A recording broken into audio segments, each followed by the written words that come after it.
Hey guys, I'm Adam Haig from 3D Games, and in this video I take my 400 point Angmar list to Hamilton for the Mayhem and Middle-earth tournament. Stick around to the end of the video to get a sneak peek at some future content for the channel.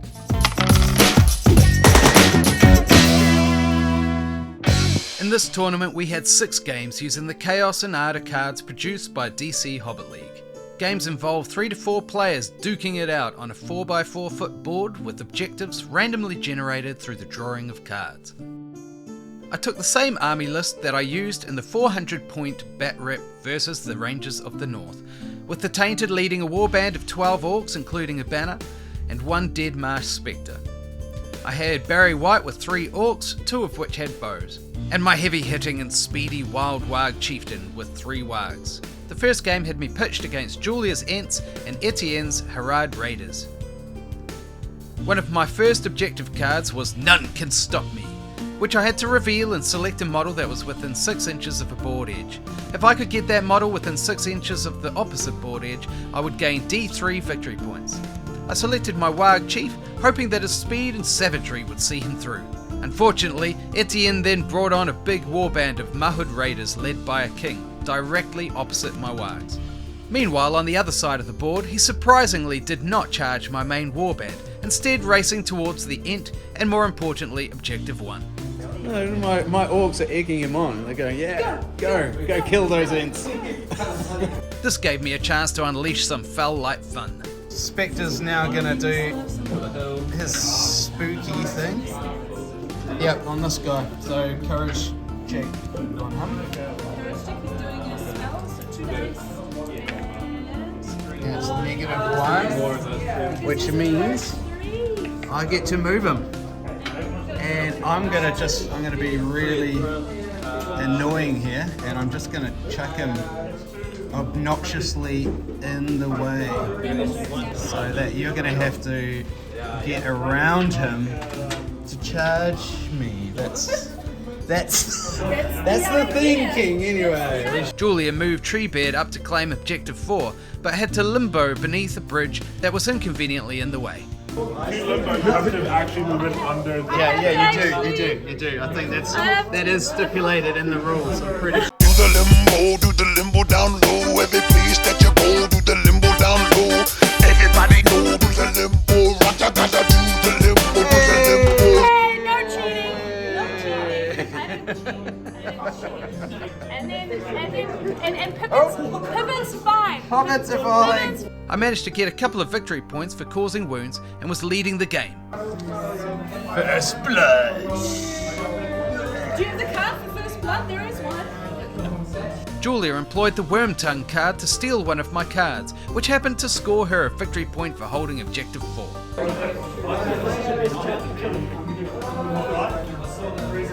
Oh, he's holding on to it. Maybe he doesn't want me to take it. Oh. You're right there. Yes. Damn. With time running out, if I could get my Warg Chief to the opposite side, I stood a decent chance of winning this. Unfortunately, Etienne and Julia decided to gang up on me, and I had to find a way through a mob of raiders and an Ent. Okay, yeah, fancy. Claude? So fancy. No. And Impale? Yep, Oh yeah, I forgot about Impale. Ah. Oh no, I forgot about Impale.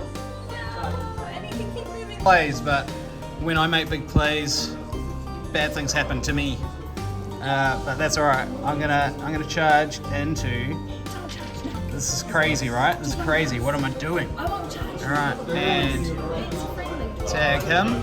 Alright, now Spirit Boys. It was time for Barry White to earn his keep by casting Paralyze on the Mahud King. That way my Warg Chief could have a solid chance of killing him and heroic combat slingshotting himself away. I got a 6. How many will you? Paralyzed, please. So But you should, because you need it. I need him to roll badly here. You need it. Otherwise, And you can use. He can use. otherwise these guys are just gonna mince. I mean, they're gonna anyway. But... Ah! Damn it! Damn it! It's Okay. a natural 6. My brave Warg Chief survived his single combat with the Mahud King and gained me another VP. I got For Glory. Score 1 VP. If one of your heroes had fight phase with an opposing hero, no other friendly models were involved. So that was that silly move over there.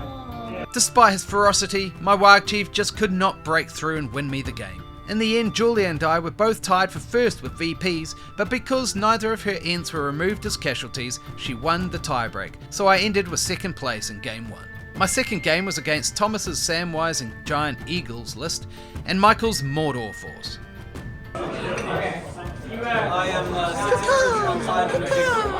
My first lot of cards involved holding Objective 5, which was out of reach, but I played a special card that allowed me to change the objective numbers around, so set myself up for what looked like easy VP.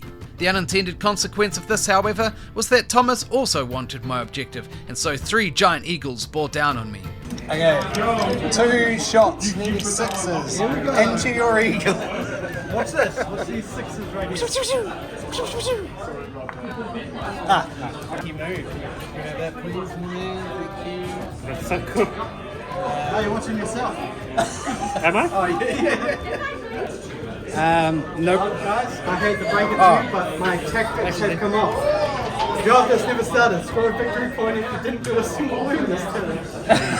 I managed to cast Compel on one of Tomo's eagles and sent it off towards Michael to share the pain.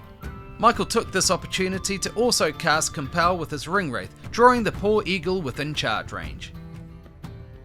Ooh, double compel. Double compel. Using 2. No, you need a 4. You're gonna might it. I only want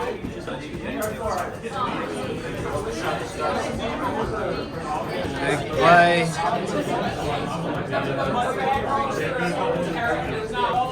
Yep.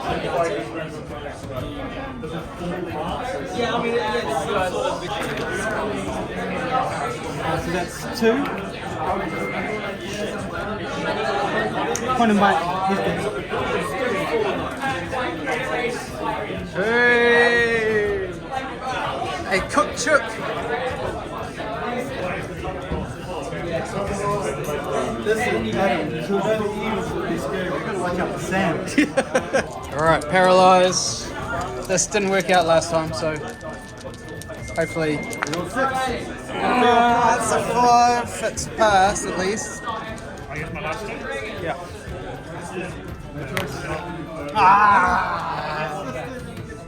Bugger. One eagle was cooked, but I still had 2 trying to wipe me out, so once again failing to paralyze was a disaster. Yep, okay. 3 orcs bite the dust. I'm going to try and charge these 2. Okay. Get a courage check? Yep.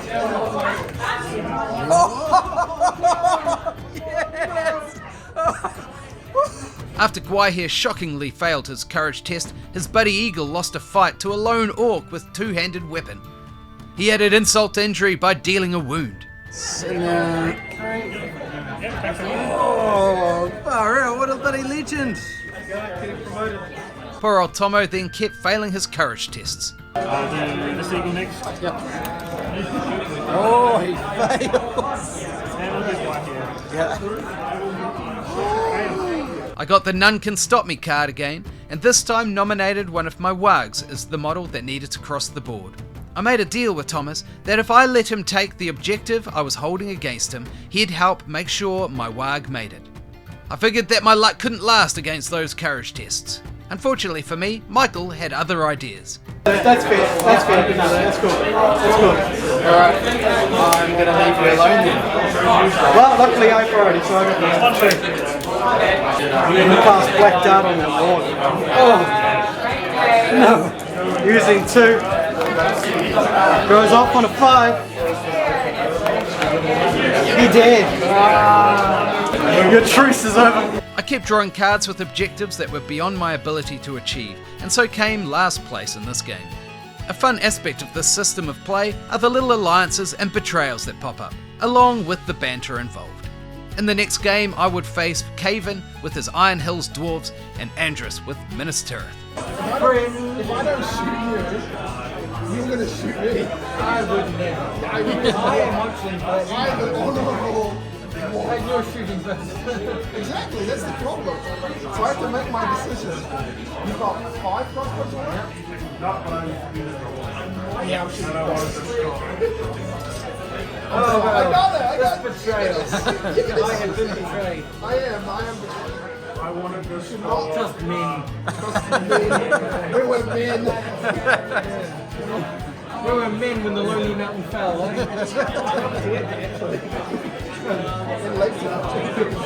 In this game, Andrus had the misfortune of having his entire army deployed between Caven and myself. I, on the other hand, drew some lucky cards to start with, including Don't Be Hasty, which scored me a VP for not moving or shooting in a turn. Then Faramir, true to form, committed himself to a suicidal charge at my lines. I piled in on the isolated captain with a mob of orcs and my Warg chieftain. Coming in on me. 10s. Oh, there's a 6, yep. There it is. There's 6. Yes. Yep. That's, yeah. Trap. Ah, good game.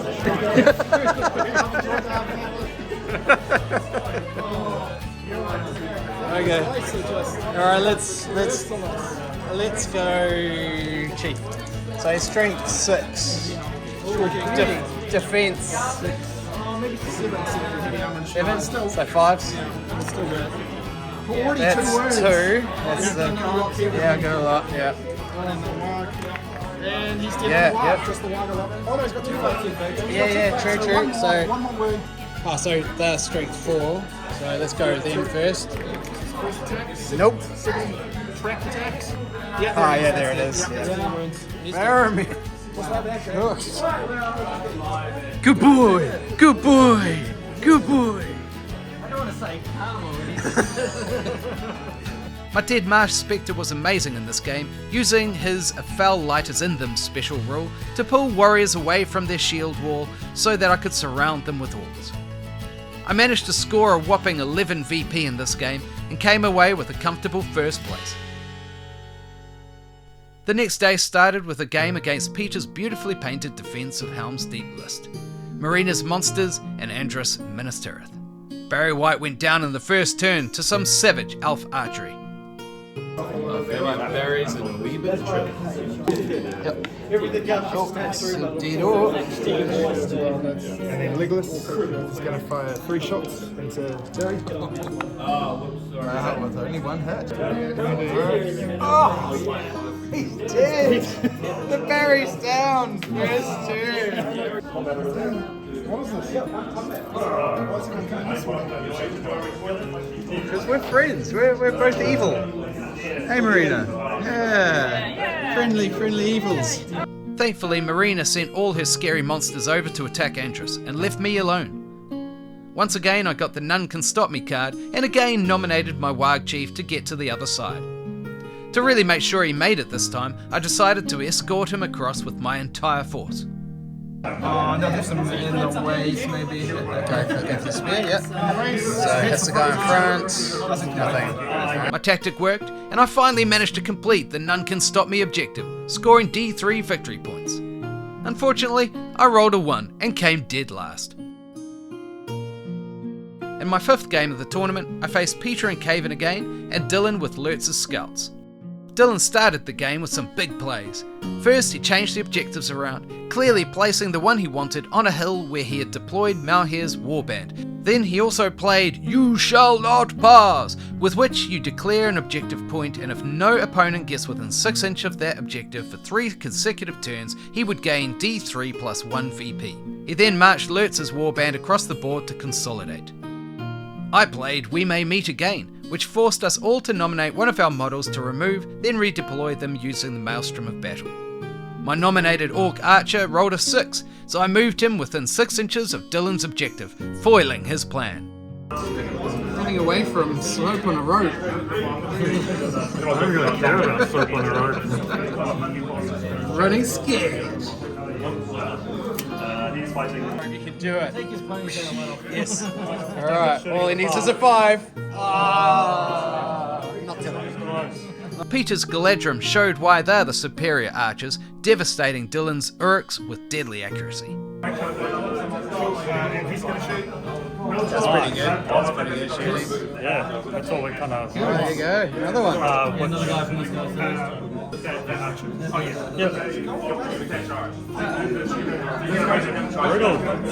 Dylan's remaining Uruks tried to bravely stop my rampaging wags, only to get shot down once again by Peter's shooting.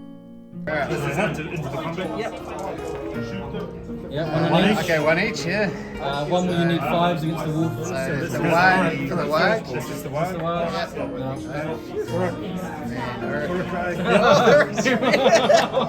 Thanks, buddy. Holy crap. Poor Lurtz then found himself sandwiched between Rohan on one side and Iron Hills on the other. Get out of there. Okay, there's not a lot of Uruks left on the board. I did alright in this game, coming in at second with 4 VP, just behind Caven. I felt exhausted by the 6th game and ended up facing Dory with his 2 beasts of Gorgoroth, Josiah with his Candish horsemen, and once again Caven's Iron Hills. The board is set, the pieces are moving. A definite highlight of this game was Dory's sound effects. I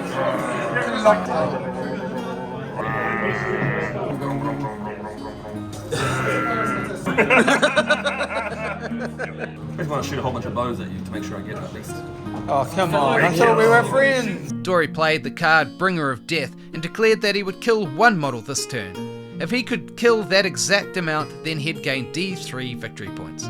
Explodes into this. One dude's other shield egg. So That'd be amazing. That'd be amazing. Yeah, I will. Yes. Come on, that's 2 more shots. 1 more shot. Oh, Come on. do that again. You guys got it, mate. And the last one doesn't fire. Fire in the air. Go for card! Go for card! Go for card! Yeah. I can't reach the dice. Unfortunately, I just missed out on managing to compel the beasts into one another and had to settle for sending one into a Khand trap. So that's going boom. Down goes the beast. Are they? They'll be fine. Sure. They'll be fine. Have to be knocked down. They'll be alright. I struggled to get VP in this game and was once again relying on getting my Wag Chief to the other side and was hoping Terra would keep him safe. Josiah then successfully rolled every courage test. Stop rolling well. I have to take 1 spell. You have to call a Horror Combat. Oh, sorry. Yes, you do. Yes, actually correct. Yes. That's my leader. Wow. You get a 6, you get 3 and 5 with 1 point. It's evens. You're low, I guess, because you're evil. Yeah. I'm more evil.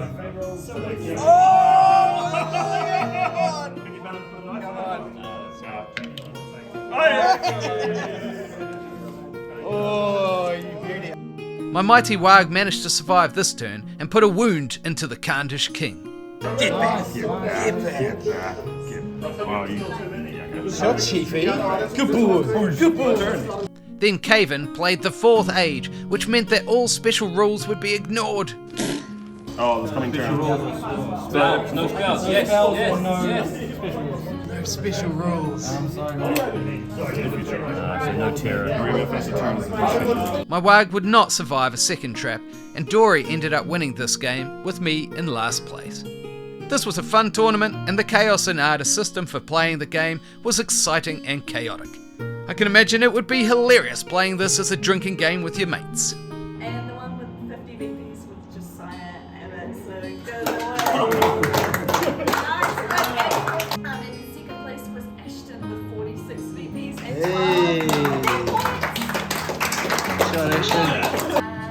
12 basically third place was Andrus. So in the end, I came away 7th out of 14 and had a blast doing it. Let me know what you think about the tournament in the comments below. If you enjoy this content, then be sure to hit like and subscribe. If you'd like to support the channel further, then please consider purchasing your hobby supplies through our affiliate links. We have Kapiti Hobbies and Mighty Ape for New Zealand, Gap Games for Australia, Element Games in the UK, and Amazon for the States. I truly appreciate the support and all those commissions help me to produce more content. Here's Pokey the Troll that I've painted up especially for another big tournament that I'm going to in Hamilton this weekend. And then in the following weekend, I'm going to a doubles tournament in Wanganui, and I'm going to be taking these guys, Eagles.